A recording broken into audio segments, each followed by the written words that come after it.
We want to introduce you to this family. Last month, City Councilman Damian hadn't been vaccinated. Neither was his brother, Antonio.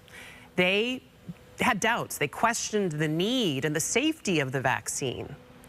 Well, Antonio contracted COVID and was taken to the hospital. He spent the final 2 weeks of his life there, telling Danny, his beloved brother, with his final breath, "Brother, we take life for granted." Shortly after that, after his brother's death, Daniel got vaccinated, and now he wants to get word out to everyone else that has been reluctant or hesitant or afraid. Get the vaccination before it's too late.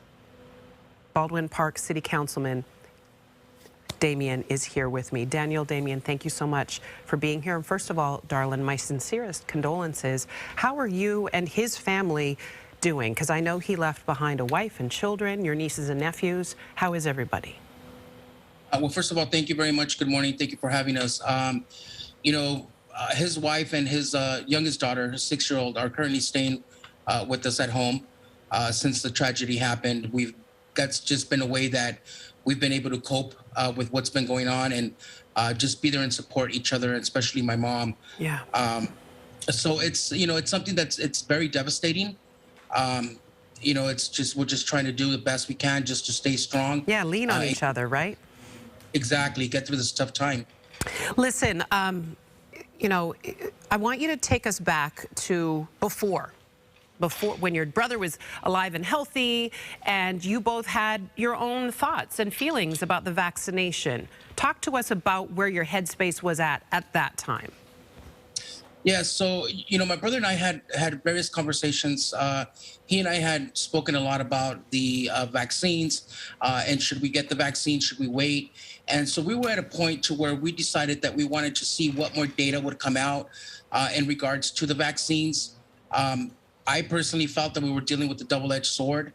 I wasn't too happy to go and get the vaccine and then try to experience any type of drastic side effects.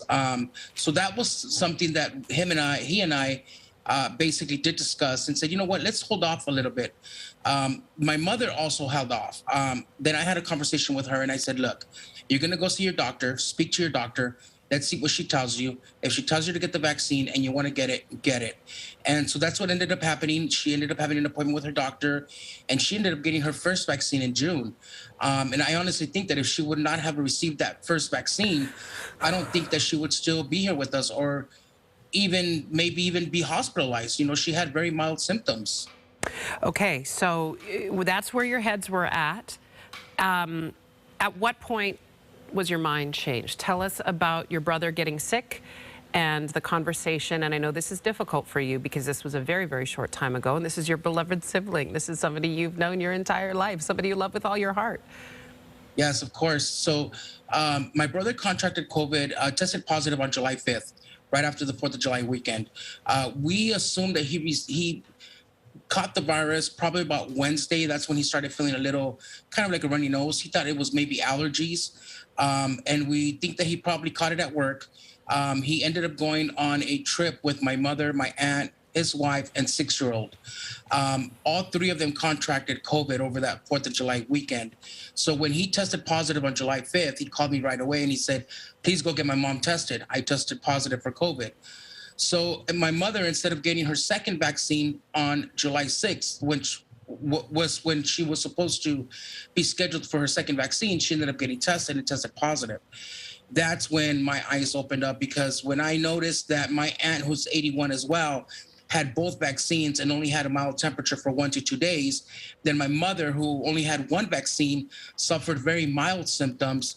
And my brother, unfortunately, who was not vaccinated, ended up in the hospital for 2 weeks with COVID pneumonia.